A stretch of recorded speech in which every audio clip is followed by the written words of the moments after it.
안녕하세요. 다시바 주인장입니다. 저는 50이 넘은 별 재주는 없지만 열심히 살아보려고 하는 사람이고요. 다시봐는 다시 시작해봐의 줄임말입니다. 나이를 먹어가니 어쩔 수 없이 자꾸 뒤를 돌아보게 됩니다. 나름 사회생활을 한다고 조금 독특하기는 하지만 조직에 속해서 일도 했고 두 아이를 키웠습니다. 그런데 이 나이쯤 되면 여러 가지 생각이 드는 게 인지상정인 것 같습니다. 학교 다닐 적에 나보다 별로였는데, 성적도 안 좋았는데, 여러 생각이 들기 시작하고 자꾸 초라해지고 자꾸 남과 비교하게 됩니다. 2005년 12월 27일에 네이버에 블로그를 만들었습니다. 하지만 개설만 해두고 관리하지 않다가 네이버 책 카페에서 활동을 하며 서평 이벤트에 응모를 하면 신간을 보내주는 것을 알게 되었습니다. 책을 봐야겠다는 생각으로 2010년부터 서평을 쓰며 그렇게 인연이 되어 블로그를 하게 되었습니다. 하지만 아이들을 키워야 했고 나가서 일도 해야 했고 여러 이유로 서평을 하지 못하게 되다 보니 자연스럽게 블로그에서 멀어졌습니다.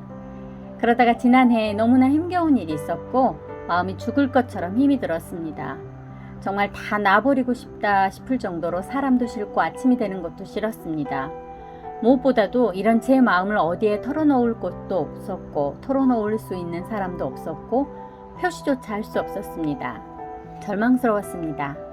하지만 살아야 했습니다. 남들에게 표시도 하지 못하는 아픔이 있지만 그럼에도 나를 보고 있는 눈동자를 생각하면서 버텨보자, 살아보자를 주문처럼 외쳤습니다.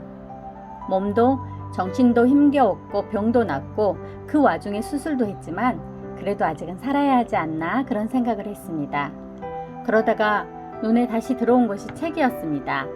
그래, 책이 있었지? 책을 보자. 일을 그만두고 있을 때라 날마다 출근을 도서관으로 했습니다. 9시에 문이 열리기를 기다렸다가 오후 5시쯤 퇴근을 했습니다. 그러면서 다시 블로그를 시작했죠. 그때는 100일 챌린지를 했었습니다. 하루에 한 권 책 읽고 서평 쓰고 블로그에 글 올리기 100일. 힘들었습니다. 하지만 하고 싶었습니다. 그래서 했습니다. 그때 저의 소망은 에드포스트 승인이었습니다. 그런데 그것도 쉽지만은 않았습니다. 아무튼 승인이 떨어졌고 그 뒤로는 정말 작지만 수익이 생겼습니다. 참고로 뷰티나 음식, 주식 그런 인기 있는 주제로 포스팅한 블로그에는 수익도 제법이 된다고 들었습니다. 제가 원해서 기록을 하는 것인데 모르는 분들이 와서 읽어주시고 댓글을 달아주시고 공감을 해주시니 너무 좋았습니다. 이웃분들도 많이 생기고 힘이 났습니다. 그때는 돈 공부와 아울러 부자 되는 법에 관한 책들도 주로 읽었습니다.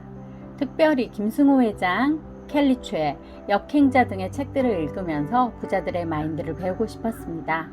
한창 인기 있는 책들이었기에 많은 분들이 제 블로그에 유입이 되었습니다. 그러다가 우연한 기회에 게임 유튜버를 한 다리 건너 알게 되었습니다. 새로운 세상이었습니다. 하지만 제가 할 수 있는 일은 아닌 듯 했습니다. 그렇게 자꾸 유튜브는 제 주위를 맴돌아줬지만 저는 NO를 외치며 외면했습니다. 뭔가 새로운 것으로 시작한다는 것, 특히 저같이 배우지도 못한 사람이 유튜브를 한다는 게 쉬운 일입니까? 아주 잠깐 발을 담그기도 했고 보고 들은 게 있으니 더 시작하기 어려웠습니다.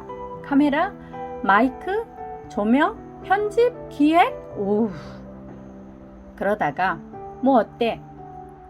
이 나이에 한번 해보겠다는데 한번 해보지 뭐 라고 생각하게 되었습니다. 해보자라는 결심을 하고 난 뒤에도 이 영상을 올릴 때까지 한 달이 걸렸습니다.